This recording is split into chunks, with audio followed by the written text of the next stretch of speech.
ॐ विश्वं दर्पणदृश्यमाननगरी तुल्यन्निजान्तर्गतं पश्यन्नात्मनि मायया बहिरिवोद्भूतं यथा निद्रया यस्साक्षात् कुरुते प्रबोधसमये स्वात्मानमेवाद्वयं तस्मै श्रीगुरुमूर्तये नमः इदं श्रीदक्षिणामूर्तये बीजस्यान्तरिवाङ्कुरो जगदिदं प्राङ्निर्विकल्पं पुनः मायाकल्पितदेशकालकलना वैचित्रचित्रीकृतं मायावीव विजृम्भयत्यभिमहायोगीव यस्वेच्छया तस्मै श्रीगुरुमूर्तये नमः इदं श्रीदक्षिणामूर्तये तस्मै श्रीगुरुमूर्तये नमः इदं श्रीदक्षिणामूर्तये।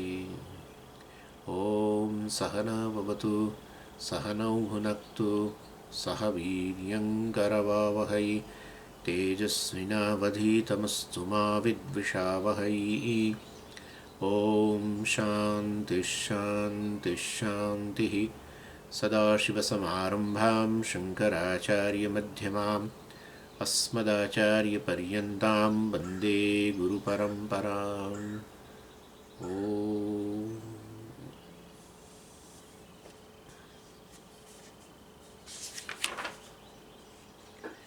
58 શ્લોક।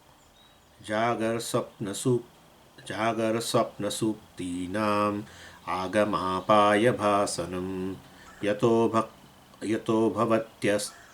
ભવત્યસાવાત્મા સ્વપ્રકાશચિદાત્મકઃ। આત્માનું પ્રિયત્વ જે છે એ બતાવી રહ્યા છે અને એ દ્વારા આત્મા આનંદ સ્વરૂપ છે સિદ્ધ કરવાનો પ્રયત્ન ચાલે છે। કયો આત્મા? એટલે મુખ્ય આત્મા જે છે ત્રણ ગયા ને, ગૌણાત્મા, મિથ્યાત્મા અને મુખ્યાત્મા। છેવટે ગૌણાત્મા એટલે કે પુત્ર વગેરે, પત્ની પ્રિય છે એ પણ આના માટે જ છે, આત્મા પ્રિય છે માટે, મુખ્યાત્મા પ્રિય છે માટે, અને શરીર વગેરે પ્રિય છે, શરીર મન છે, એ પ્રાણ છે, ઇન્દ્રિયો બધું પ્રિય છે, એ પણ આ છેવટે આત્મા માટે જ પ્રિય છે। અને એ વસ્તુ ત્યાં પુરુષવિદ બ્રાહ્મણની અંદર 56મા શ્લોક કોટ કરીને બતાવી। બૃહદારણ્યક ઉપનિષદનું જે પુરુષવિદ બ્રાહ્મણ છે એનો મંત્ર અહીંયા કોટ કર્યો આચાર્યએ। કયો મંત્ર છે? તદેતત્ પ્રેયઃ પુત્રાત્ પ્રેયઃ વિત્તાત્ પ્રેયઃ અન્યસ્માत् સર્વસ્માत् અંતરતમં યદયમ આત્મા। તદેતત્ પ્રેયઃ, તદેતત્ પ્રેયઃ એ જ સૌથી પ્રેય એટલે પ્રિયતર, એ વધુ પ્રિય છે। પ્રિય અને પ્રેયમાં ફેર છે। પ્રિય એટલે પ્રિય, પ્રેય એટલે વધુ પ્રિય। તદેતત્ પ્રેયઃ એ વધુ પ્રિય છે, મતલબ કે મુખ્યાત્મા। પુત્રાત પ્રેયઃ પુત્ર કરતાં વધુ પ્રિય છે। વિત્તાત પ્રેયઃ વિત્તથી પણ, ધનથી પણ વધુ પ્રિય છે, અર્થાત ગૌણાત્મા। ધન, પુત્ર, પત્ની બધા ગૌણાત્મા। પછી પાછું કહે છે આગળ અન્યસ્માત સર્વસ્માત, એટલે પછી તમે શરીર મન બુદ્ધિ મિથ્યાત્મા છે એ પણ અન્યસ્માત સર્વસ્માત, જે તમને પ્રિય છે, શરીર વગેરે પ્રિય છે તે, કે ધન, પુત્ર, પત્ની, જે પણ બધું જ્યાં પણ પ્રિય છે જગતમાં, કે આ શરીર વગેરે, કારણ કે છેવટે અંતરતમમ યદયમ આત્મા, સર્વસ્માદ અંતરતમમ, સર્વથી અંદર રહેલો, સર્વનું અધિષ્ઠાન, સર્વનો સાક્ષી જે છે, જે વાસ્તવમાં જે સર્વ વસ્તુને દૃશ્ય બનાવે છે, જે સર્વ વસ્તુ એના અનુભવનો વિષય બને છે, જે પોતે ક્યારે અનુભવનો વિષય ન બને, અનુભવનો વિષય બનવાની જરૂર પણ નથી, એવો આ આત્મા જે છે એ વાસ્તવમાં સૌથી મુખ્ય આત્મા જે છે સૌથી વધુ પ્રિય છે, એ વાત કરી। અને પછી હવે એ સાક્ષી આત્મા પણ છે, રહેલો છે, કેવી રીતે ખબર પડે? એટલે એ વસ્તુ બતાવી। શ્રૌત્યા વિચાર દૃષ્ટ્યા 57મા શ્લોકમાં શ્રૌત્યા વિચાર દૃષ્ટ્યાયમ સાક્ષી એવ આત્મા ન ચ ઇતરઃ। એટલે વિચાર દૃષ્ટિ એટલે કે આપણે જોયું હતું વિચાર વિશેષ રૂપે મનનું ચલન, મનનું ચરણ, મનનું ચાલુ વિશેષ રૂપમાં, આત્મ વિષયમાં મનનું ચલન, આત્મ વિષયક વૃત્તિઓ બધી એ વિચાર કહેવાય। શેના માટે? હું આત્મા સાક્ષી છું, આ પંચકોશનો સાક્ષી છું, આ 3 અવસ્થાઓ છે જાગ્રત સ્વપ્ન સુષુપ્તિ, એમાં હું રહેલો, હું એનો સાક્ષી છું, બદલાયા વગરનો છું વગેરે એવું પ્રકારનું નિર્ણય, છેવટે એ પ્રકારની સ્પષ્ટતા લાવવા માટે આખી વિચારધારા જે ચાલે એને જ વિચાર કહે છે. અહીંયા બધું ચિંતન જે કરીએ, વૃત્તિઓનો વિષય કોણ? આત્મા. શ્રૌત્યા વિચાર દૃષ્ટ્યા અયમ સાક્ષી એવ, અયમ આત્મા સાક્ષી એવ, આત્મા સાક્ષી જ છે, ન ચ ઇતર, બીજું કોઈ નહીં. હું દેહ નથી, મન નથી વગેરે. પંચકોશાન વિવિચ્ય, અને પંચકોશ વગેરેનો વિવેક કરીને આ વસ્તુ આપણે જાણી શકીએ છીએ. વસ્તુ દ્રષ્ટિ વિચારણા, વસ્તુ એટલે આ બ્રહ્મ સત્ય, જે સત્ય વસ્તુ છે એને સત્ય છે એને વસ્તુ કહેવાય છે. વસ્તુ દ્રષ્ટિ વિચારણા એટલે આ વસ્તુ વિષયક આ પ્રકારની વસ્તુ દ્રષ્ટિ એટલે આમાં અનુભવ, પણ અહીંયા તો જરૂર નથી ને, એની સ્પષ્ટતા, એવું સ્પષ્ટ જ્ઞાન જે છે વસ્તુનું એને વસ્તુ દ્રષ્ટિ કહેવાય, વિચારણા.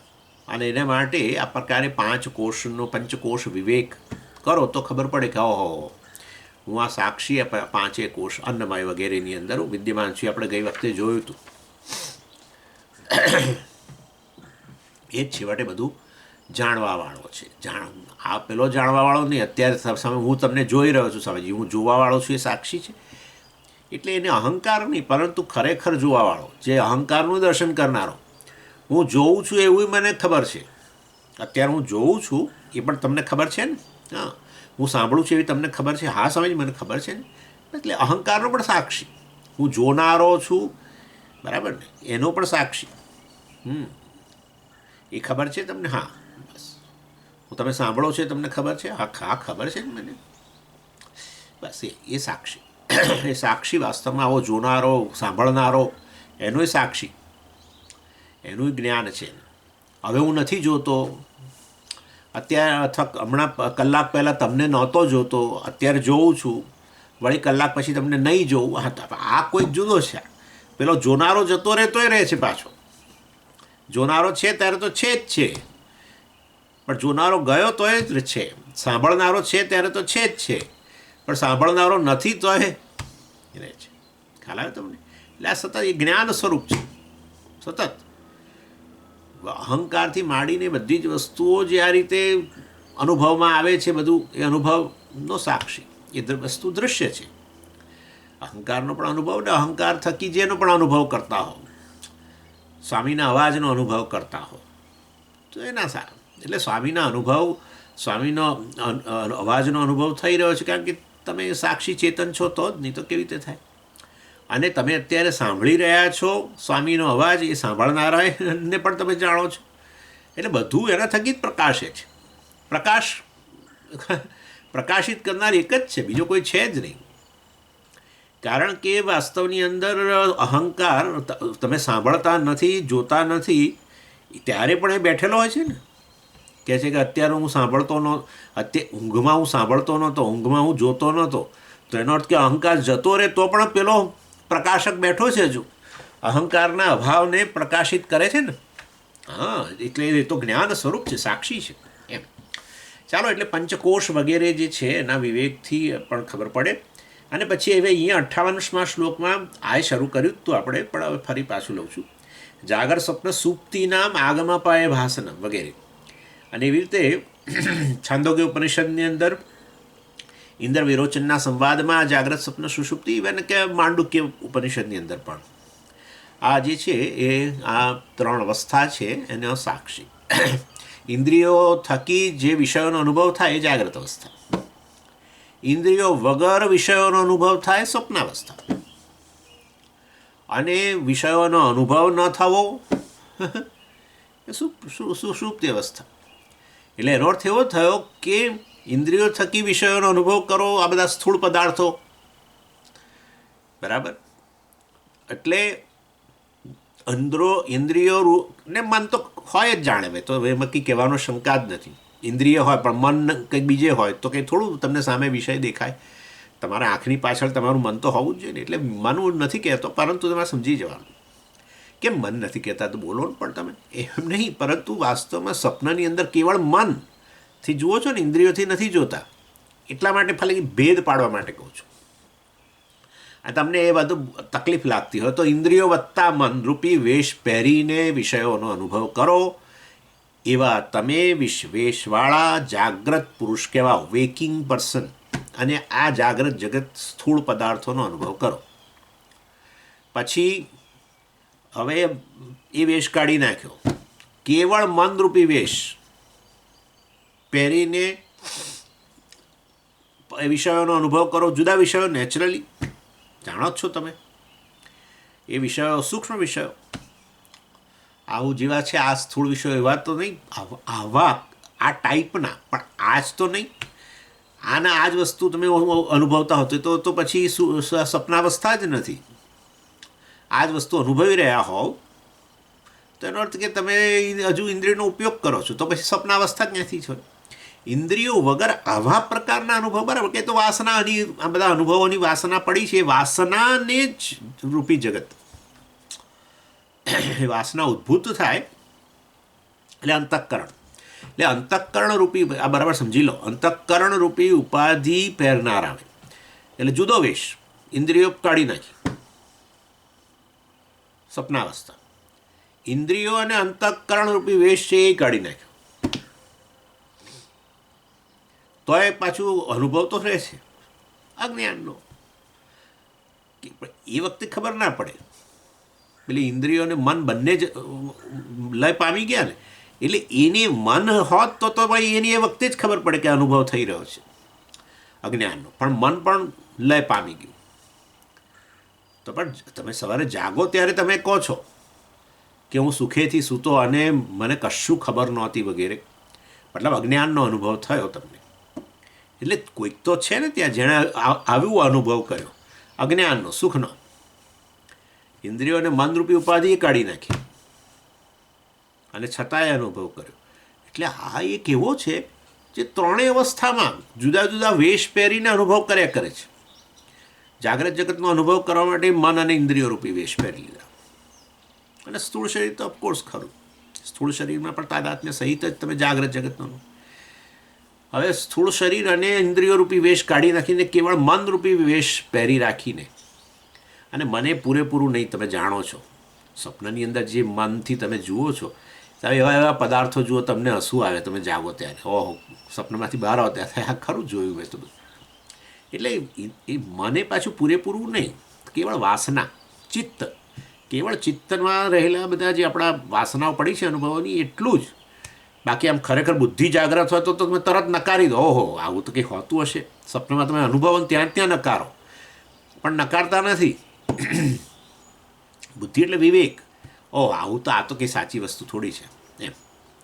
11 સૂંઢનો હાથી જોયો, સફેદ રંગનો, એકદમ આરસપાણ જેવા રંગનો 11 સૂંઢનો હાથી તમે જુઓ જંગલમાં જતો સ્વપ્નમાં, તો તરત પેલી બુદ્ધિ કે આવું તો કંઈ હોતું હશે, પણ બુદ્ધિ જાગ્રત નથી. એટલે અંતઃકરણ, મન, બુદ્ધિ વગેરે જે છે એમાંથી પેલો બુદ્ધિ વગેરે અને બીજી બધું મન પણ મહદઅંશે, કેવળ ચિત્તનો થોડોક પાર્ટ વાસના એટલું જ જાગ્રત છે. અને એનામાંથી તમે આખું એ વાસનામય જગત બનાવો અને એનો અનુભવ કર્યો. એટલે કે ચાલો મનરૂપી ઉપાધિ દ્વારા તમે એ જગતનો અનુભવ કર્યો. અનુભવ કરવા માટે વેશ પહેરો અને પછી એ વેશને અનુરૂપ માણસની ઓળખાણ બદલાય ને.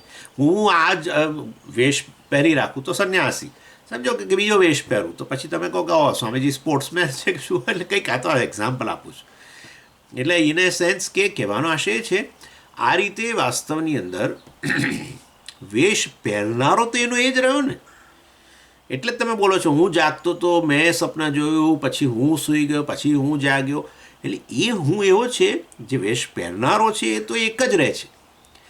વેશ પહેરીને મારી ઓળખાણ એ તે અનુભવ કરવા માટે જાગ્રત પુરુષ, સ્વપ્ન પુરુષ, સુસુપ્ત પુરુષ વગેરે.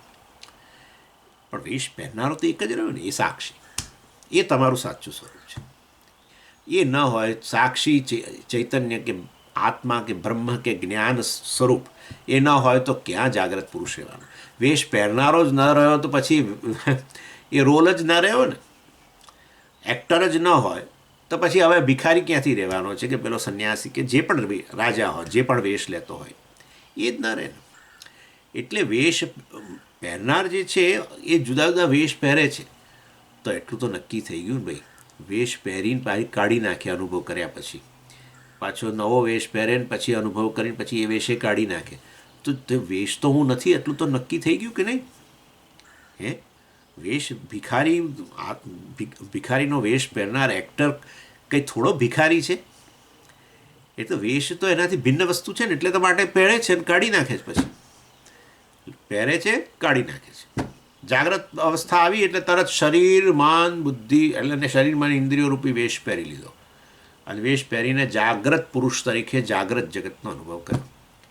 પછી વળી એ વેશ કાઢી નાખ્યો શરીર અને ઇન્દ્રિયો, ખાલી મનરૂપી, મનનો થોડો ભાગ, એટલે ચાલો મનરૂપી વેશ પહેરીને હવે એ જ પેલા જાગ્રતમાં જે હતો એ જ મનરૂપી વેશ પહેરીને સ્વપ્ન પુરુષ તરીકેની ઓળખાણ પ્રાપ્ત કરીને આ સ્વપ્ન જગતનો અનુભવ, અને પછી એ મનનો વેશે કાઢી નાખ્યો અને હવે અજ્ઞાનનો અનુભવ કરે, સુખનો અનુભવ કરે. અને એ વખતે ન ખબર પડે, કારણ કે પેલું મન હાજર નથી ને, એટલે ત્યાં ન ખબર, એવું ના કે હા જો અત્યારે હું અજ્ઞાનનો અનુભવ કરું છું, આવું તો સુષુપ્તિ જ નથી રહી. એટલે એ વખતે નહીં, પરંતુ તમે જાગો ત્યારે તમે સ્મૃતિ હોય છે, સ્મૃતિ અનુભવ વગર શક્ય ના હોય. કોઈ પણ વસ્તુની સ્મૃતિ એ વસ્તુનો અનુભવ થયો હોય તો જ હોય, જે પણ રૂપમાં અનુભવ થયો. એટલે અનુભવ થયો છે સુષુપ્તિમાં અજ્ઞાનનો, બરાબર, અને કે સુખનો. તો પછી વાસ્તવની અંદર ખરેખર એ ત્યાં સાક્ષી, ત્યાં પણ મતલબ કે આ જ્ઞાન સ્વરૂપ ચૈતન્ય, ચેતન આત્મા હાજર છે. આ રીતે આ ત્રણ અવસ્થાઓનો સાક્ષી હું છું, એ મુખ્ય આત્મા છે. એ જ વાસ્તવમાં પ્રિય છે, કારણ કે એ જ આનંદ સ્વરૂપ છે, અથવા તો એ પૂર્ણ છે. પૂર્ણતા માટે મને પ્રેમ છે. જ્યાં પૂર્ણતા હોય ત્યાં મને પ્રેમ હોય. અને એસ્પેશિયલી હું પૂર્ણ છું એવું જ્યારે મને થાય, મારામાં કોઈ ઉણપ છે જ નહીં, એવું જ્યારે પણ તમને થાય ત્યારે તમને આનંદનો અનુભવ થાય છે. અને આ રીતે આ સાક્ષી પૂર્ણ છે. સાક્ષી જાગ્રત પુરુષ તરીકે મર્યાદિત જણાય, કારણ કે પેલો વેશ પહેરી લીધો ને, આ વેશ પહેરે, હવે આ તો મર્યાદિત છે દેશકાળ વગેરેમાં. હવે આની સાથે આ વેશ પહેરીને એની સાથે તાદાત્મ્ય કરીને જાગ્રત પુરુષ, જેમ કે અત્યારે હું આની સાથે તાદાત્મ્ય કરીને હું જાગ્રત પુરુષ કહું, તો એ તો મર્યાદિત જ છે. કારણ કે શરીરરૂપી વેશ, મનરૂપી વેશ, ઇન્દ્રિયો રૂપી વેશ બધું પહેરીને પછી એ વેશમાંથી એને જુઓ તો જુદો જ દેખાય ને. એક્ટરને એક્ટર તરીકે જુઓ ને એક્ટરને ભિખારીમાં તરીકે જુઓ, ભિખારીનો વેશ પહેરેલો હોય ત્યારે જુદો દેખાય ને. જાણે બધું હા ભિખારી છે એમ જ આપણે કહી દઈએ. એવી સરસ એક્ટિંગ કરે કે આપણને થાય ખરેખર ભિખારી જ છે, એવું જ લાગે આપણને, પરંતુ ભિન્ન છે એવી રીતે. એટલે આ રીતે મન, ઇન્દ્રિયો કે શરીર, આ બધી જ વસ્તુઓ ખરેખર મારું સ્વરૂપ નથી, તો મારા વેશ છે. જ્યારે આપણે શું માનીએ છીએ, હું તો આ જ છું, અને આ વેશ મર્યાદિત છે. એને કારણે જ્યારે પછી એની સાથે તાદાત્મ્ય કરી દઈએ અજ્ઞાનને કારણ કે આ જ હું છું, ત્યાર પછી આપણી ઓળખાણ કેવી બની ગઈ? એક મર્યાદિત ઓળખાણ થઈ ગઈ. એને જીવ કહેવાય. છું નહીં, આ તો બધો વેશ છે, કાઢીએ નાખું છું, પાછો ધારણ કરું છું, પછી મારે હું છું એવું કહેવાય જ નહીં. અર્થાત હું જીવ છું એવી મારી ઓળખાણ મિથ્યા છે. હું જાગ્રત પુરુષ જીવ, હું સપના પુરુષ જીવ, હું સૂતેલો છું જીવ, સુષુપ્ત પુરુષ જીવ. ના, એ ત્રણેયમાં રહેલો હું ચૈતન્ય જે છે, જે ખરેખર મર્યાદિત છે જ નહીં, એ વાસ્તવમાં જે પૂર્ણ છે, ચૈતન્ય સ્વરૂપ છે, બ્રહ્મ છે, આત્મા છે, એ તમારું સાચું સ્વરૂપ છે. આ તો બધો વેશ પહેરનારો કદી સાચું સ્વરૂપ ન હોય, એક્ટર એનું સાચું સ્વરૂપ છે ને એવું. આ રીતે આ સાક્ષી મુખ્યાત્મા છે, પૂર્ણ છે. અને હું પૂર્ણ, એ પૂર્ણતા જ મને પ્રિય છે, માટે મુખ્યાત્મા જ મને પ્રિય છે. જગતમાં કશી વસ્તુ આપણને એના માટે પ્રિય નથી, મારા માટે પ્રિય છે. તમારી અંદર જે પણ વ્યક્તિ, વસ્તુ, પરિસ્થિતિ તમારી અંદર હવે પૂર્ણતાની અભિવ્યક્તિ કરાવે, કોઈ પ્રકારની મર્યાદાને ઉત્તેજિત ન કરે, તો એ વસ્તુ તમને ગમે. That's it.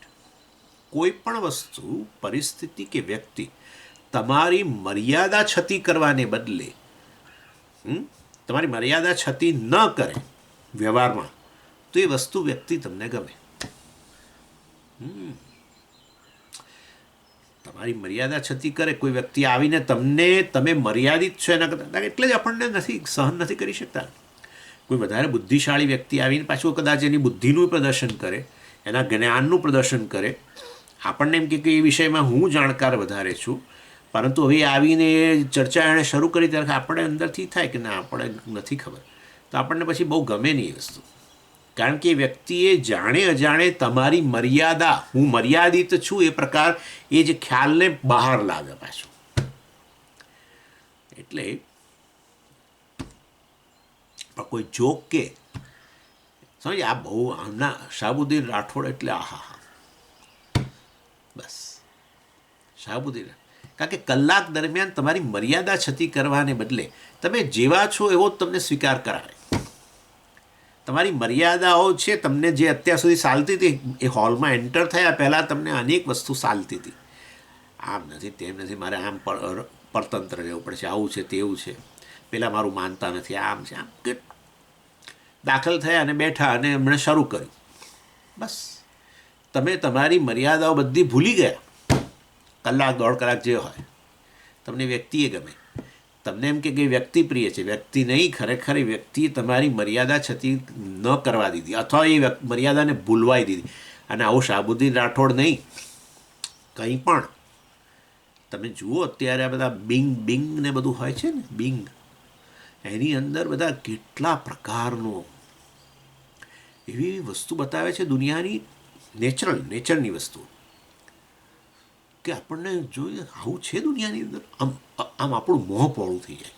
હમણાં જ જોયું મેં કલાક પહેલાં વિયેતનામનું કંઈક વસ્તુ જોઈ, પિક્ચર અહીંયા આપણે એમાં, કેટલું સુંદર વોટર લીલીસ પેલી બધી આ પાણીમાં ઉગેલી હોય, અને એને લેવા માટે પેલા જે બહેનો ત્યાં કામ કરનારા, એની સાથેનો ફોટો, હું છક થઈ ગયો જોઈને. હવે જ્યારે હું છક થઈ ગયો ત્યારે શું થયું, મને જે પેલી મારા વિશેની જે મર્યાદા ચાલતી હતી બધી, એની સાથેના તાદાત્મ્યને કારણે એ આમ ભૂલાઈ ગઈ. મારું સાચું સ્વરૂપ પ્રગટ થયું નેચરલી. મર્યાદા શાને કારણે લાગે? આની સાથેના તાદાત્મ્યને કારણે. એ તાદાત્મ્ય ક્ષણ માટે વિસરાઈ ગયું. સુષુપ્તિમાં લાંબા સમય માટે વિસરાઈ જાય છે, હે ને? સુષુપ્તિમાં આ બધું લય પામી જાય, એટલે આપણે એની સાથેનું તાદાત્મ્ય લય પામી ગયું, તો સુષુપ્તિમાં સુખનો અનુભવ થાય છે. એવી રીતે અત્યારે આ સુખનો અનુભવ થયો, ક્ષણ માટે વિસરાયું.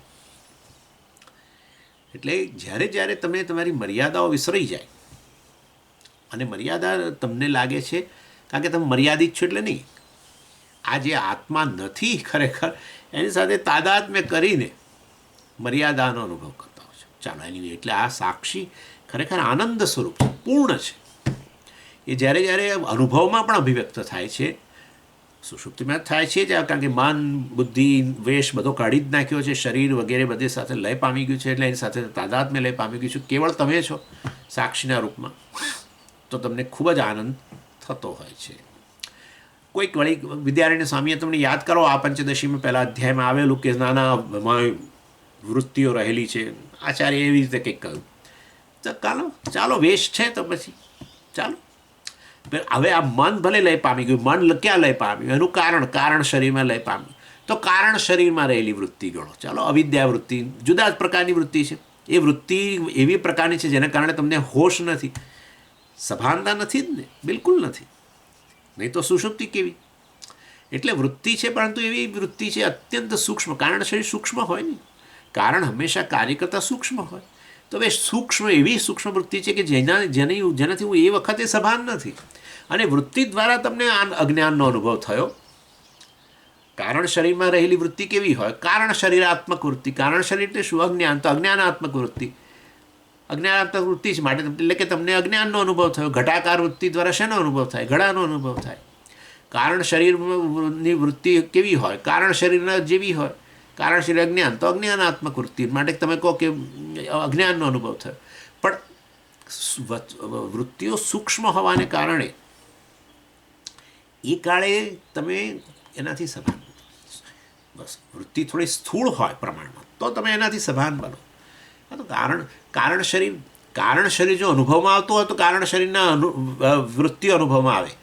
સમજ, મેં કારણ શરીરનો અનુભવ કર્યો, શક્ય જ નથી. કારણ શરીર તો જ્યારે કાર્ય કારણમાં લય પામી જાય તે કારણ શરીર છે. કારણ શરીરનું તો અનુમાન કરીએ આપણે. તમે સમજ, હું અજ્ઞાની છું એ પ્રકારે તો કહું છું, હું અજ્ઞાની છું એ પ્રકાર, એટલે અજ્ઞાનનો તો મને અનુભવ થાય છે, માટે કારણ શરીરનો અનુભવ થાય.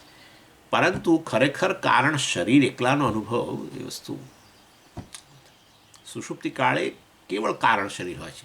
પણ ત્યારે મને કારણ શરીરનો અનુભવ આમ થતો હોવા છતાંય એનાથી હું એ વખતે સભાન નથી, કારણ કે સૂક્ષ્મ છે અત્યંત. એનીવે, એટલે વિદ્યારણ્યની સ્વામીજીની વાત સ્વીકારો તમે કે ભાઈ આ વૃત્તિઓ છે, અનુભવ હોય એટલે વૃત્તિ હોય, ચાલો કંઈ ના. અને બીજી રીતે જોઈ શકાય કે ચાલો વૃત્તિઓ રહી નથી વગેરે, અને તો પણ વાસ્તવમાં હું સાક્ષી તો છું, ચાલો બીજું તો શું. અને કહો કે વૃત્તિઓ છે, ચાલો ને વૃત્તિઓ થકી અનુભવ કર્યો, પણ અનુભવ કર્યો કારણ કે પેલો ચેતન બેઠેલો છે, તો કેવી રીતે અનુભવ થયો? વૃત્તિ તો આમે જડ છે, કારણ શરીર જડ છે, તો પછી અજ્ઞાનનો અનુભવ થયો તો પેલો ચેતન તો હાજર હોવો જ જોઈએ ને. એટલે કારણ શરીરાત્મક વૃત્તિ અવિદ્યાવૃત્તિ રૂપી વેશ ધારણ કરનારો જે સ્વપ્નમાં રહેલી વૃત્તિઓ જે છે એના કરતાં ભિન્ન જ છે. નેચરલી સ્વપ્નમાં વૃત્તિઓ છે ત્યારે સ્વપ્નના વિષયોનો અનુભવ થાય છે, એટલે વૃત્તિ પ્રમાણમાં સ્થૂળ છે પેલા કારણ શરીરના સુષુપ્તિમાં રહેલી વૃત્તિઓ કરતાં. નક્કી થઈ ગયું. એટલે ડેફિનેટલી જુદી જ પ્રકારની વૃત્તિ છે, એટલે જુદો વેશ છે એમ કહેવાનો આશય છે. ભલે ને તમે કહો કે ચાલો અવિદ્યા રૂપી વેશ પહેરનારો, કારણ શરીર રૂપી વેશ પહેરનારો ત્યાં હાજર તો છે જ ને. એટલે વાસ્તવની અંદર ત્રણેય અવસ્થામાં એવો છે, વેશ બદલાય છે, પણ વેશ પહેરનારો તો કેવી રીતે બદલાય? એ કદી જતો જ નથી, ક્યાં જાય? કારણ કે વાસ્તવની અંદર સદા હાજર છે, એ તો એનું સ્વરૂપ છે, સત અને ચેતનાત્મક છે, જ્ઞાન સ્વરૂપ છે.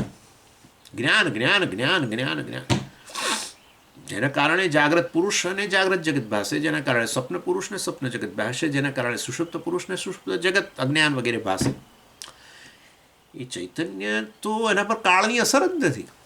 જાગ્રત પુરુષ પર કાળની અસર હતી અમુક કાળ સુધી જાગ્રત, અમુક કાળ સુધી સ્વપ્ન, અમુક કાળ સુધી સુષુપ્તિ.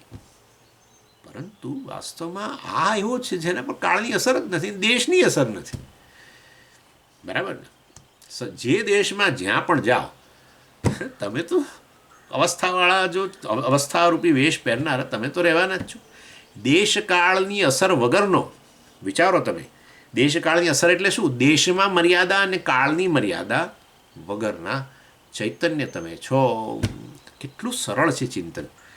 આ તો પણ વિષયોના ચિંતન, રાગદ્વેષ રૂપી દુશ્મનોને કારણે આપણી પરિસ્થિતિ બહુ ખરાબ થઈ ગઈ છે, બહુ જ ખરાબ.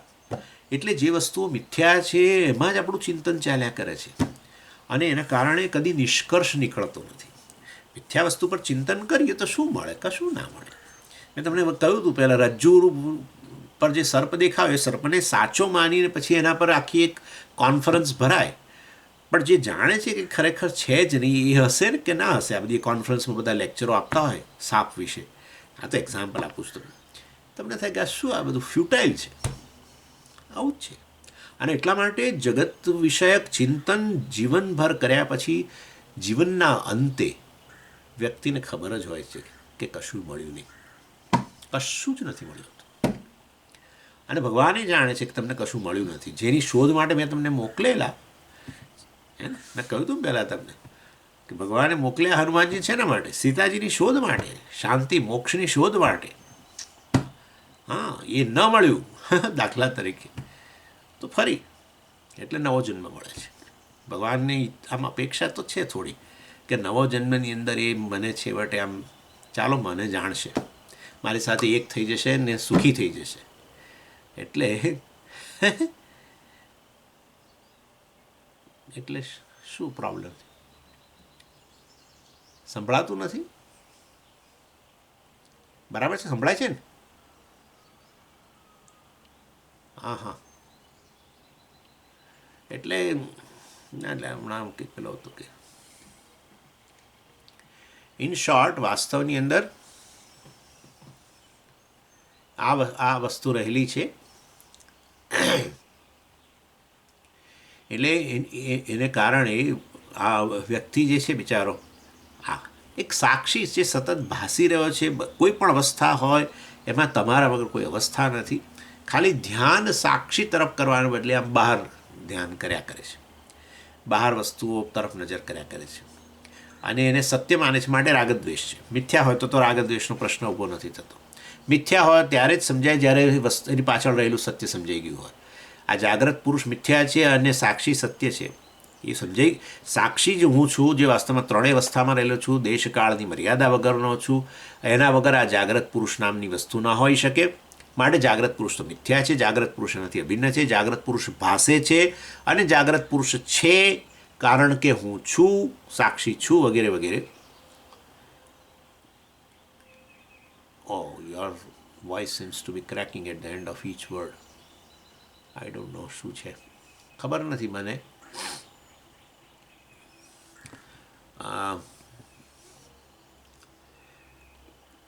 કંઈ નહીં, ચાલો હું જરા થોડું મોટેથી બોલી લઉં છું. એટલે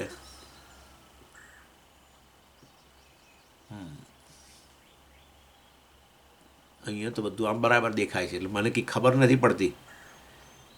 હા, પ્લીઝ કેરી ઓન. તો બરાબર છે. હા, કારણ કે હવે પેલું મારું એક જે ચાલે છે ને અત્યારે જે વિચારધારા તૂટી જશે જો કંઈક જો આગું પાછું થશે તો પાછું.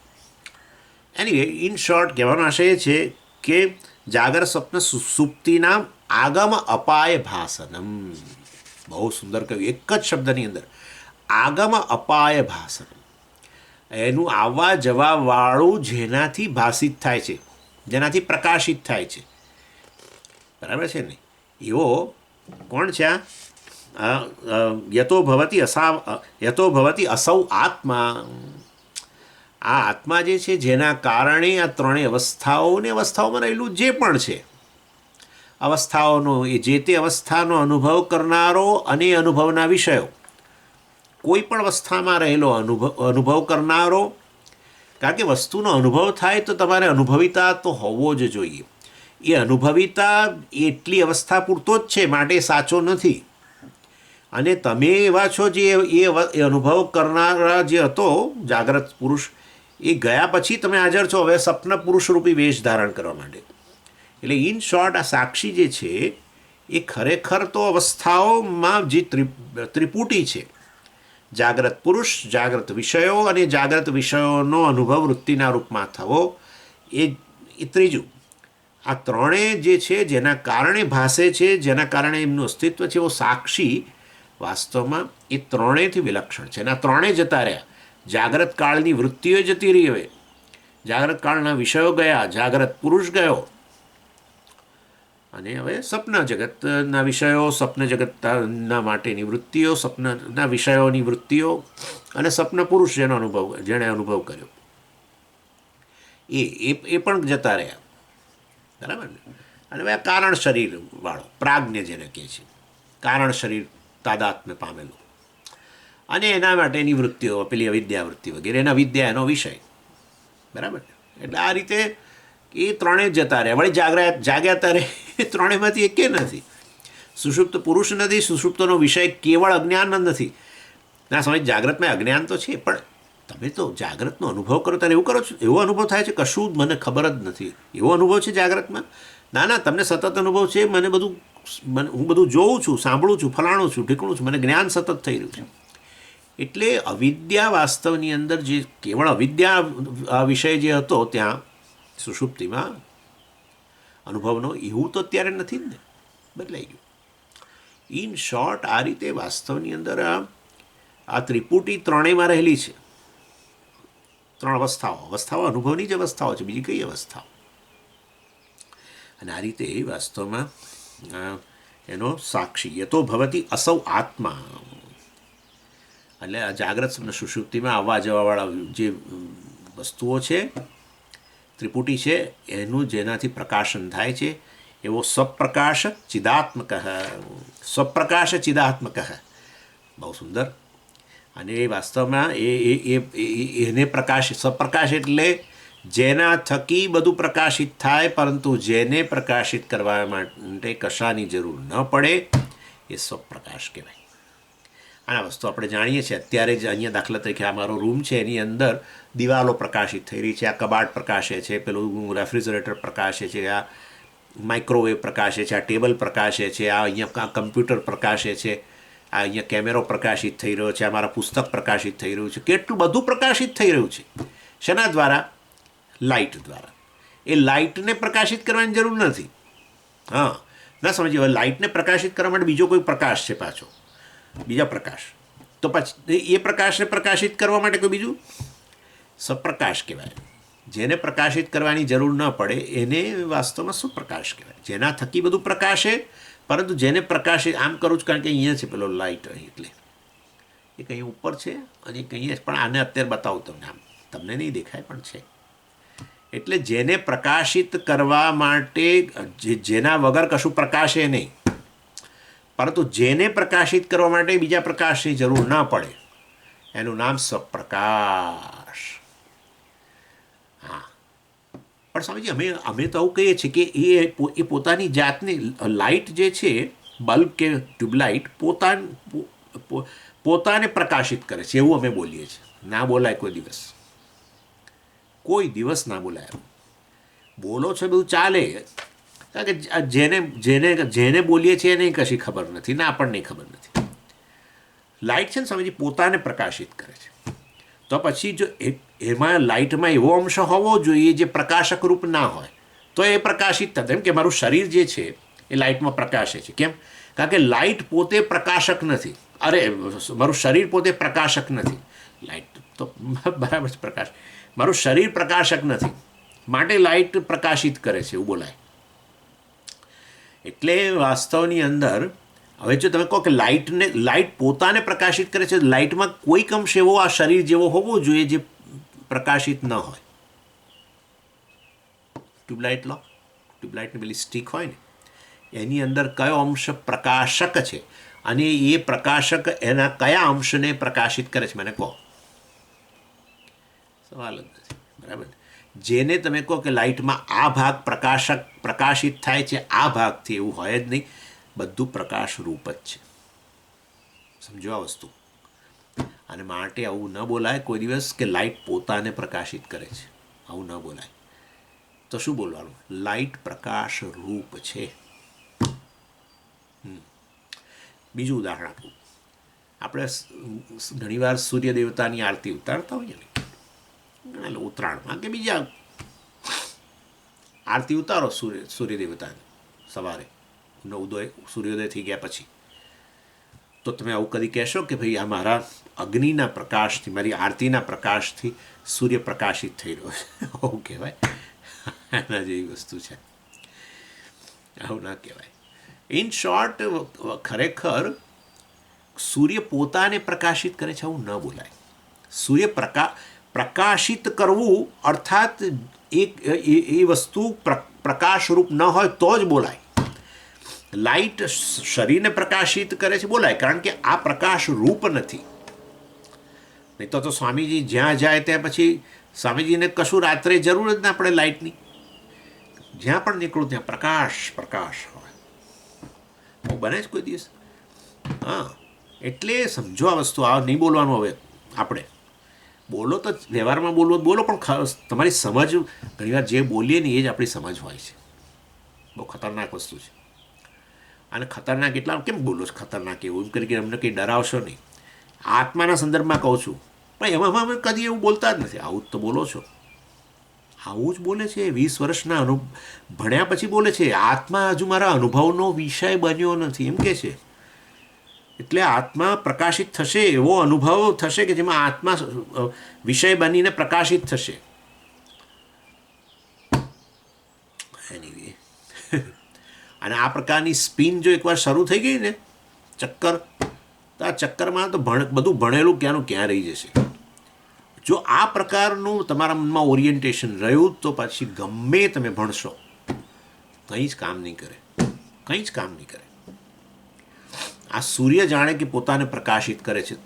એવું કહો તો પછી સૂર્યનો કયો અંશ પ્રકાશક અને કયો અંશ પ્રકાશિત એ તમારે કહેવું પડે. પ્લીઝ સમજો આ વસ્તુ.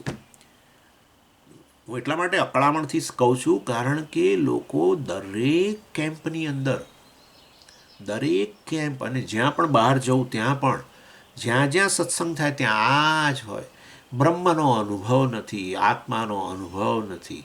એટલે આત્મા જળ વસ્તુ છે આવા આના જેવી, અને એને મારી મારી વૃત્તિઓ વગેરે દ્વારા બીજું કોઈ ચેતન દ્વારા એ આત્મા રૂપી ચેતનને પ્રકાશિત કરવો છે. એક જ પ્રકાશ છે, એના પ્રકાશમાં બધું પ્રકાશે છે, એ પ્રકાશ રૂપ છે. આત્મા ચૈતન્ય છે, બ્રહ્મ છે, પ્રકાશ રૂપ છે, સાક્ષી છે. આટલું જાણો, મારા પ્રકાશથી બધું પ્રકાશે છે, મારા કારણે જ બધું અનુભવાય છે. એ જ અહંકાર હોય, જાગ્રત પુરુષ વગેરે, કે અહંકારના વિષયો હોય બધા, જે તે વિષયો જાગ્રતના, સ્વપ્નના, કે એના સુષુપ્તિના અજ્ઞાન વગેરે, એ બધું ત્રિપુટી આખી મારાથી જ પ્રકાશે છે અને મારાથી જ એમનું અસ્તિત્વ છે, મારાથી અભિન્ન છે. એવો હું છું. આમ કરીને હું સાક્ષી છું. એ રીતે આ રીતે ચિંતન કરતાં કરતાં કરતાં છેવટે તમને આ હું જાગ્રત પુરુષ નથી એ બધામાંથી મુક્ત બની જાઉં. અને બ્રહ્માકાર વૃત્તિ કહેવાય. હું બ્રહ્મ છું, પૂર્ણ છું, સાક્ષી છું. બધી વસ્તુઓ મારાથી ભાસે છે અને મારામાં જ રહેલી છે, મારા થકી એમનું અસ્તિત્વ છે. એવો હું છું. બ્રહ્માકાર વૃત્તિ એટલે એમ કે મારા મનમાં એક એવી વૃત્તિ આવશે કે જેનો વિષય, જેમ આ વસ્તુ આવે આપણી સામે અને આકારની વૃત્તિ ઉત્પન્ન થાય અને આ વસ્તુ પ્રકાશિત થાય, એવી રીતે એક દિવસ જ્યારે કૃપા થશે સ્વામીની ને ભગવાનની ને શાસ્ત્ર કૃપા થશે ને આત્મકૃપા થશે, ત્યારે એવી એક વૃત્તિ ઉત્પન્ન થશે જેનો આ રીતે આ વિષય બ્રહ્મ હશે. અને આ રીતે અલા હું કહું છું કે આ વૃત્તિ જેના કારણે છે, અહંકારે જેના કારણે, અહમ હું અને ભાષિત કરનારો અહંકારે જેના કારણે છે. ચાલો એની એટલે હવે આ તો પછી સ્વપ્રકાશ ચિદાત્મક. આ દરેક પ્રત્યેક અનુભવ, વેદાંતનું કાર્ય આટલું જ છે. પ્રત્યેક અનુભવમાં અનુભવનો વિષય તરફ ધ્યાન આપવાને બદલે એ અનુભવનો જે સાર જે છે, અનુભવમાં રહેલી ત્રણેય વસ્તુઓ, અનુભવિતા, અનુભવનો વિષય અને અનુભવાત્મક વૃત્તિ, એ ત્રણેયનો જે સાર જે છે, ત્રણેયનું સત્ય છે, એ ત્રણેય જેના વગર, તેનાથી અભિન્ન છે. એ ત્રણેય કેવળ એક દેખાવ જ છે. એક જ જળના જેમ પેલા ત્રણ તરંગ હોય ને જુદા જુદા દેખાવશે, એ પ્રકારનું એ જ્ઞાન છે. અને કહેવાય અખંડાકાર વૃત્તિ. હું અનુભવ કરનારો જુદો, અનુભવનો વિષય જુદો, અનુભવાત્મક વૃત્તિ એ જુદી. એટલે વાસ્તવની અંદર આ ખંડ, વિભાગ, દ્વૈત, અખંડ, આ રીતે અખંડ સાક્ષી, અખંડાકાર વૃત્તિ, બ્રહ્માકાર વૃત્તિ, સપ્રકાશ ચિદાત્મક વસ્તુ દૃષ્ટિ વિચારણા. અને આ રીતે વાસ્તવમાં પ્રકાશ એટલે આ વસ્તુ દ્રષ્ટિ, વસ્તુ જે છે, બ્રહ્મ જે છે એની દ્રષ્ટિ એટલે એનું સ્પષ્ટ જ્ઞાન રૂપી વિચારણા. એ પ્રકારનું ચિંતન જેના દ્વારા તમે આ વસ્તુ સમજાઈ જાય કે હું સપ્રકાશ ચૈતન્ય સાક્ષી છું, ત્રણેય અવસ્થાઓનો સાક્ષી છું. અર્થાત વિચારનો અર્થ તો આપણે કરી ગયા. શરીરથી લઈને છેક અહંકાર સુધી જે જાણવાવાળો છે, જેના માટે દૃશ્ય છે બધું, એવું આ દ્રક સ્વરૂપ વાસ્તવમાં હું એનાથી વિલક્ષણ છું, જ્ઞાન માત્ર છું, ચૈતન્ય છું. અને જેને કારણે જ અંતઃકરણ જે છે જડ હોવા છતાંય અહંકારાત્મક વૃત્તિ જે છે, અહમ વૃત્તિ જે છે, એમાં જ પ્રતિબિંબિત થઈને બધી જ વસ્તુઓને પ્રકાશિત કરું છું. અહંકાર તો જોઈએ, જાગ્રત પુરુષ તો હોવો જ જોઈએ ને. એટલે પણ જાગ્રત પુરુષ એટલે હું જાગ્રત, એ અહમ વૃત્તિ જે છે એ અહમ વૃત્તિમાં ચિદાભાસ રૂપે પ્રગટ થઈને જાગ્રત પુરુષ તરીકે ચેતન બનીને જાગ્રત વિષયોનો અનુભવ કરું. એવી રીતે ભાઈ સ્વપ્ન વગેરેમાં. એટલે મારું સ્વરૂપ જ એવું છે કે જેના ઉપર થઈને આ જાગ્રત સ્વપ્ન સુષુપ્તિ તો મારા ઉપર થઈને આવે છે ને જાય છે, મારામાં જ ઉત્પન્ન થાય છે, મારામાં જ લય પામે છે. ઉપર છલ્લું કહેવાય, ઉપર છલ્લું. એટલે અત્યારે તમારો મારો જે બધો વેશ છે એ બધો ઉપર છલ્લો, વિષયો ઉપર છલ્લા, વિષયી અત્યારે અનુભવ કરનારો એ ઉપર છલ્લો, વૃત્તિઓ ઉપર છલ્લી. કારણ કે પેલું સાર અંદર બેઠેલો તો કેવળ ચૈતન્ય જ છે. ચૈતન્યથી બધું ભિન્ન છે, એનાથી જ બધું પ્રકાશિત થાય છે, એનાથી કે અસ્તિત્વ છે. એટલે સચ્ચિત એટલે કહું. શેષાઃ પ્રાણાદિવિત્તાન્તાઃ આસન્નાસ્તારતમ્યતઃ પ્રીતિસ્તથા તારતમ્યાત તેષુ સર્વેષુ વીક્ષ્યતે. જે આ સ્વપ્રકાશ શુદ્ધ ચેતન જે છે, ચૈતન્ય જે છે, જે મારું સ્વરૂપ છે, એ જ એકમાત્ર શેષી છે.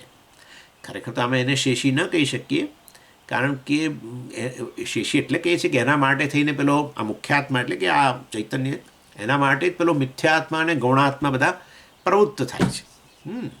આ બધું એની સન્નિધિથી પ્રવૃત્ત થાય છે. આ જ્ઞાન સ્વરૂપ સાક્ષી જે છે એ હંમેશા હાજર છે. એના કારણે બધાની પ્રવૃત્તિ. એટલા માટે પેલું કહ્યું હતું ને ત્યાં કિનોપનિષદમાં જે કહ્યું મનનું મન છે, અર્થાત મન આ બધું કરે છે પ્રવૃત્તિ, કારણ કે ચેતન છે. તો ચેતન છે તો મન પોતે સ્વયં ચેતન રૂપ છે, પ્રકાશ રૂપ છે, સ્વપ્રકાશ છે. ના ના ના ના ના, આત્માને કારણે આત્મા મનની અંદર પ્રગટ થયો બસ, અને મન ચેતનવંતું બન્યું. એણે પોતાની પ્રવૃત્તિ શરૂ કરી. માટે મનસો મનઃ કહ્યું.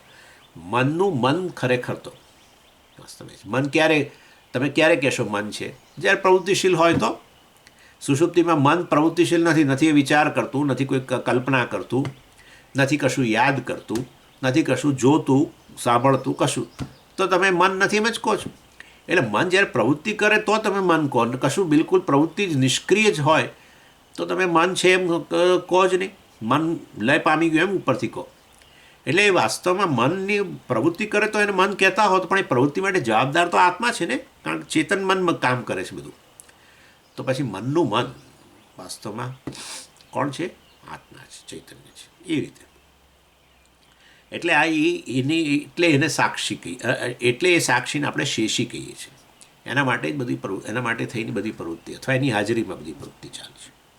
એટલે પ્રાણાદિ વિત્તાંત, પ્રાણમય, મનોમય, વિજ્ઞાનમય બધા કોષ અને ગૌણાત્મા, પુત્ર, પત્ની, મકાન વગેરે આ બધું જે ધન, આ બધી વસ્તુઓ શું કહેવાય? શેષ કહેવાય. તારતમ્ય આસન્નાહ, જુઓ આસન્નાહ એટલે જે નજીક હોવું. તારતમ્યતઃ આ બધા જે છે પ્રાણ છે, શરીર છે, મકાન છે, ધન છે, પુત્ર છે, આ બધા ખરા, એ બધા જે છે વાસ્તવની અંદર એ બધામાં કોઈક નજીક છે, કોઈ દૂર છે આપણાથી. એટલે અને એમાં વાસ્તવમાં તમને એમાં પ્રિયત્વ પણ એ પ્રકારે હોય છે. તારતમ્ય આસન્નાહ તથા તારતમ્યાત પ્રીતિ, જે જેટલું વધુ નજીક એટલું વધુ પ્રિય.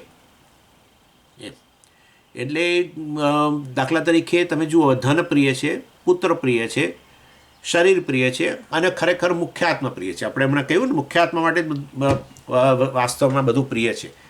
છેવટે તો એ સૌથી પ્રિય મુખ્યાત્મા છે, એટલા માટે એને શેષી કહ્યું. પરંતુ હવે બાકીના જે છે એમાં તમે કેવી રીતે નક્કી કરશો કોણ વધુ પ્રિય? જે જેટલું નજીક હોય એટલું વધુ પ્રિય. તો પછી કેવી રીતે ખબર પડે? તો કે જુઓ ધન પ્રિય છે, હા, પરંતુ દાખલા તરીકે દીકરાને રોગ થયો કંઈક અને એની દવા કરવી પડી, મોટો ખર્ચો હોય, તો આપણે ચિંતા ન કરીએ, ધન ખર્ચી નાખીએ. તો પછી વાસ્તવમાં ધન વધુ પ્રિય છે કે પુત્ર વધુ પ્રિય છે? પુત્ર વધુ નજીક છે, માટે પુત્ર વધુ પ્રિય છે ધનની સરખામણી. ભલે ધનમાં પ્રિયત્વ ખરું, પરંતુ એ ધન આપણાથી થોડું એ રીતે દૂર કહેવાય. એ રીતે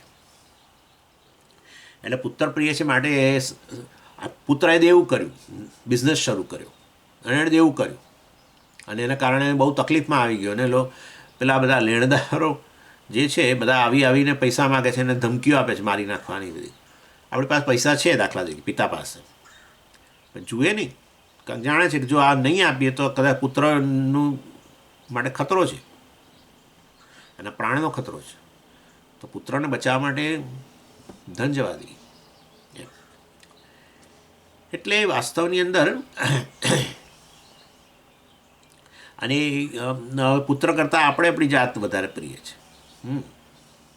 જવાબ દઈએ છે ને, પુત્ર ગમે એવો હોય તો વસ્તુ એટલે ચાલો, એટલે સમજો કે ચાલો પુત્ર માટે ધન આપણે સંગ્રહ કર્યો છે ધનનો પુત્ર માટે, બરાબર. હવે કોણ નજીક? શરીર નજીક કે પુત્ર? સ્વામીજી શરીર જ નજીક ને, તો શરીર વધારે પ્રિય હોવું જોઈએ સ્વામીજી. છે જ પુત્રની સરખામણી. તમે ધન ખૂબ બધું ભેગું કર્યું પુત્ર માટે થઈને, બરાબર. તમે પેટે પાટા બાંધ્યા, એમ કે પેટે પાટા બાંધી દીધા, બધું પુત્ર માટે ભેગું કર્યું. પણ સમજો કે કદાચ કાલે સવારે ઉઠીને તમને જ કંઈક રોગ એવો થયો અને ઇન્સ્યોરન્સ નથી દાખલા તરીકે, અને તમારે દવા કરવી પડે. દવા કરો તો કંઈ ઓપરેશન કરાવો, એની પાસે બીજી દવાઓ કરો તો તમે બચી જાઓ એમ છો. ધન પુત્ર માટે હતું, પરંતુ વાસ્તવમાં હવે આ તમારા શરીરને બચાવવાનો વાત આવી, તો તમે પછી પુત્ર એ તો કહે તમને, અને નહીં તો તમે નક્કી કરો કે ભાઈ હા ના, કારણ કે હું આવીશ તો છેવટે પછી બધું ભવિષ્યમાં થોડું રિટાયર થઈ ગયો છું, પણ તોય કામ કરી શકીશ ને એના માટે બીજા 2 પૈસા કમાઈશ. પરંતુ એટલે તમે તમારા શરીરની રક્ષા માટે થઈને પુત્ર માટે ભેગું કરેલું ધન જવા દો. એટલે પુત્ર કરતાં શરીર વધુ પ્રિય થઈ ગયું ને, અને શરીર કરતાં ઇન્દ્રિય વધુ પ્રિય છે, ઇન્દ્રિય વધુ નજીક છે. સૂક્ષ્મ હોય નજીક જ હોય, આત્મા સૂક્ષ્મતર છે, તો પછી સૂક્ષ્મ વસ્તુ એની નજીક ગણાય, સ્થૂળ થાય એમ દૂર જતું જાય. અને એવું જ છે, શરીર કરતાં ઇન્દ્રિય વધુ પ્રિય છે. તમારી જ આંખ બચાવવા માટે વાસ્તવની અંદર બરાબર સામેથી પથ્થર આવતો હોય તો તમે હાથ ધરી દો, સ્થૂળ શરીરનો ભાગ એવો હાથ આમ ધરી દો, આમ કરી દો. પણ સ્વામીજી આંખ એટલે આ સ્થૂળ ભાગ, સ્થૂળ ભાગ જતો હોય ને તમે પછી એ સૂક્ષ્મ ઇન્દ્રિય તમારી રહેતી હોય, તમે જોઈ શકતા હો તો ક્યાં પ્રશ્ન છે. પણ તમે જાણો છો કે આ ગોલક નાશ પામે તો પછી વાસ્તવમાં ઇન્દ્રિય કામ નહીં કરી શકે, તમને ખબર જ છે. એટલે ઇન્દ્રિયની રક્ષા માટે જ કરો છો આમ ઢાંકો. એટલે શરીરને પર ઈજા થશે, પથ્થર આવશે તો આ શરીર પર ઈજા થશે, પણ છતાં ઇન્દ્રિયની રક્ષા કરો છો. એનો અર્થ એવો હતો કે શરીરની સરખામણીમાં ઇન્દ્રિય વધુ પ્રિય છે. આત્માની નજીક જેટલું એટલું વધુ પ્રિય. આત્મા સૌથી સૂક્ષ્મતા છે, ઇન્દ્રિય કરતાં પ્રાણ પ્રિય છે. એ તમને બતાવો. દાખલા તરીકે તમારે જીભની અંદર ઘણા લોકોને નહીં પેલું કેન્સર થાય છે, પેલું આ બધું ખાય ને તમાકુ વગેરે, કેન્સર થાય. એટલે હવે એ લોકોને પેલી જીભનો સ્વાદ પેલું જીભ કંઈક સુકાઈ જતી હોય કે એના કારણે ભાઈ સ્વાદ ના આવે એને બધું, અને પછી ખબર પડી કે તો કેન્સર છે. એટલે ઇન્દ્રિયને દૂર કરવી પડે. એટલે મતલબ કે હવે જીભ સમજીએ તો સ્થૂળ જીભ કાઢે, બરાબર સ્થૂળ જીભ કાઢે, પરંતુ તમારી ઇન્દ્રિય જાય ને એમ મારું કહેવાનું છે. એટલે તમારી સ્થૂળ જીભ દૂર કરે એટલે પેલી ઇન્દ્રિયને જાણે દૂર કરી. શેના માટે? ઇન્દ્રિય કરતાં શું વધુ પ્રિય છે? પ્રાણ વધુ પ્રિય છે. કહ્યું ડૉક્ટર કે જો તમે આ જીભ કઢાઈને ખાવશો તમારા પ્રાણ બચી જશે. તો ઇન્દ્રિયની સરખામણી પ્રાણ વધુ નજીક છે એવું કહેવાય. પ્રાણની સરખામણી પ્રાણ પ્રિય છે, કારણ કે હું પ્રિય છું મારી જાત, અને મારા માટે જ પ્રાણ પ્રિય છે. એટલે આ રીતે વાસ્તવની અંદર સમજી પ્રાણ વધુ પ્રિય છે એવું માટે પ્રાણ જાય પછી હું, એવું ના વિચારાય. એવું નહીં, પ્રાણ પ્રિય છે કારણ કે વાસ્તવમાં હું પ્રિય છું. પ્રાણમાં આત્મબુદ્ધિ છે માટે એ રીતે ગણવું પડે ને પછી ત્યાં. એટલે વાસ્તવમાં હું પ્રાણ નથી જ એ તો નિશ્ચિત છે, પરંતુ એટલા માટે મેં કહ્યું હતું you are bigger than your life. હા, તમે તમારા જીવન કરતાં પણ મોટા છો. પ્રાણ સહિત બધાને પ્રાણ સહિત બધાને તમે સત્તા અને સ્ફૂર્તિ પ્રદાન કરો છો. પ્રાણમાં આત્મબુદ્ધિ નથી રહેતી તો તમે છો કે નહીં? સુષુપ્તિ નક્કી કરો. સુષુપ્તિમાં ક્યાં તમે એવી આત્મબુદ્ધિ છે પ્રાણમાં? પણ સમજી પ્રાણ તો છે જ ને. હવે એ તો શરીર, એ તો ઈશ્વરની અરેન્જમેન્ટ છે કે પ્રાણ થકી એ સૂક્ષ્મ શરીર તમારા સ્થૂળ શરીરમાં ટકેલું છે, માટે તમે સવારે જાગો છો. નહીં તો એ પ્રાણરૂપી કનેક્શન છૂટી જાય તો સ્થૂળ શરીર અને સૂક્ષ્મ શરીર વચ્ચેનું કનેક્શન છે એ છૂટી જાય તો સૂક્ષ્મ શરીર નીકળી જાય તો સવારે જાગો જ નહીં. એટલે એ તો તમારા પ્રારબ્ધ માટેની અરેન્જમેન્ટ છે કે પ્રાણ ટકે. પરંતુ તમે પ્રાણ છો એવી પણ સભાનતા નથી હોતી. જેવી રીતે તમે શરીર છો તમારી સભાનતા નથી હોતી, એવી રીતે વાસ્તવમાં તમે પ્રાણ છો એવી સભાનતા નથી હોતી. એક. બીજું, પ્રાણના જે પણ ફંક્શન છે એ તમારા જ્ઞાનના વિષય છે, હે ને? પ્રાણના જે પણ ફંક્શન, ભૂખ, તરસ, કે આ સર્ક્યુલેશન, ઓડકાર, કે ઉલટી આવી, કંઈ પણ, કે કબજિયાત, મળત્યાગ વગેરે બધી વસ્તુ, બધાથી તમે પરિચિત છો. બધા તમારા જ્ઞાનના વિષય, અનુભવના વિષયો છે, તો તમે એનાથી ભિન્ન થઈ ગયા. એટલે તમે પ્રાણથી ભિન્ન છો, અને એ વાસ્તવમાં પ્રાણ પણ તમારાથી ટકેલા છે. પ્રાણ સૌથી પ્રથમ એવું કહેવાય છે કે પ્રાણમાં પ્રિયત્વ, પ્રાણમાં આત્મબુદ્ધિ, અને પછી આગળ ઇન્દ્રિયોમાં, અને પછી કારણ કે છેવટે પ્રાણથી ટકેલું છે ને બધું જીવનમાં. પ્રાણ લિંક છે. એટલે પ્રાણમાં આત્મબુદ્ધિ, પ્રાણાત્મા, પછી ઇન્દ્રિયો, પછી બધું બીજું બધું, ઇન્દ્રિય પછી શરીર, એ રીતે આત્મબુદ્ધિ. એની એટલે આ બધામાં એટલે જ્યાં જ્યાં અહમ બુદ્ધિ છે એ બધું પ્રિય બન્યું ખરું, પરંતુ એમાં તારતમ્ય રહેલું છે. તેશું સર્વેશું વિક્ષતે, એટલે વાસ્તવમાં સંસારની અંદર જેટલું નજીક વધુ એટલું આપણને વધુ પ્રિય હોય છે. આત્મા સૌથી વધુ નજીક, એનાથી અંદર બીજું કશું છે આપણે પ્રત્યેગાત્મા જોઈ ગયા બધી વસ્તુ, એના માટે બધું જ્ઞાનનો વિષય બને છે, એના માટે બધું અનુભવનો વિષય બને છે. અનુભવનો વિષય જે બને એ તમારા કરતાં બાહ્ય ગણાય, બાહ્ય, આમ અવકાશમાં બાહ્ય નહીં પણ બાહ્ય ગણીએ ને આપણે. જેમ કે તમે કોઈ વસ્તુને જાણતા હો તો આપણે એમ જ કહીએ એ બહાર છે, હું બધું અનુભવ કરનારો વધુ નજીક છે, એમ જ બોલીએ ને એ પ્રકારે. એટલે પ્રત્યેક આત્મા સૌથી વધુ નજીક છે, માટે સૌ નજીક એટલે અહમના રૂપમાં જ છે, માટે એ સૌથી વધુ પ્રિય છે. પછી જે વસ્તુ આપણી માં અહમ બુદ્ધિ હોય એ વસ્તુ પ્રિય બને. ધન પ્રિય છે એવું ના બોલાય, હા, પુત્ર પ્રિય છે એવું ના બોલાય. કેમ ના બોલાય? તમે હમણાં તો કહ્યું મારો પુત્ર પ્રિય છે, કોઈનો પુત્ર મને પ્રિય નથી, મારું ધન મને પ્રિય છે. કોઈનું ધન તો ભાઈ હોય, એ તો એની પાસે હોય, એને પ્રિય હોય છે. એને આપણે આપણું ધન પ્રિય હોય, આપણું શરીર આપણને પ્રિય હોય. એટલે જેમાં આત્મબુદ્ધિ, જેમાં અહમ બુદ્ધિ કરી હોય, આત્મબુદ્ધિ કરી હોય, એ વસ્તુ પ્રિય હોય. હું કે મારા પણ એ બધું આપણે જોઈ ગયા છીએ. ગૌણાત્મા આપણે જોયું હતું. એટલે ગૌણાત્મા હોય ગૌણરૂપે આત્મબુદ્ધિ કે મિથ્યાત્મા શરીર વગેરેમાં, એમાં આત્મબુદ્ધિ તે વસ્તુ પ્રિય બને, પણ એમાં તારતમ્ય રહેલું છે. જેટલું નજીક એટલું વધુ પ્રિય. ઓમ પૂર્ણમદ પૂર્ણમિદમ પૂર્ણાત પૂર્ણમુદચ્યતે પૂર્ણસ્ય પૂર્ણમાદાય પૂર્ણમેવાવશિષ્યતે. ઓમ શાંતિ શાંતિ શાંતિ. હરિ ઓમ શ્રી ગુરુભ્યો નમઃ. હરિ ઓમ.